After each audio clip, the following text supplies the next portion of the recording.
یہ ویڈیو بناتے ہوئے ایک سوال میرے ذہن میں آیا، سوچا ان لوگوں سے پوچھوں جو ماتم کر رہے ہیں اس محرم میں، خود کو مارتے ہیں، خود کو لہو لہان کر رہے ہیں، اپنے اوپر ظلم کر رہے ہیں۔ بس آپ اس بات کا جواب مجھے دے دیں۔ حضرت زین العابدین جو حضرت امام حسین کے بیٹے تھے، وہ یہ واقعہ اپنی آنکھوں سے دیکھتے ہیں، ان کا والد ان کے سامنے شہید کر دیا جاتا ہے، بلکہ ان کا سارا خاندان شہید کر دیا جاتا ہے۔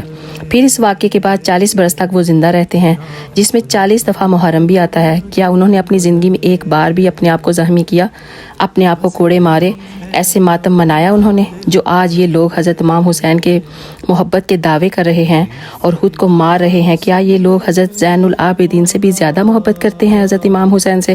نہیں نا، وہ تو ان کے بیٹے تھے۔ پھر یہ لوگ کیا کر رہے ہیں؟ ان کا کیا مقصد ہے ایسا کرنے میں؟ پلیز بس مجھے اتنا سمجھا دیں، یہ کون سا اللہ کو خوش کرنے کا رستہ ہے؟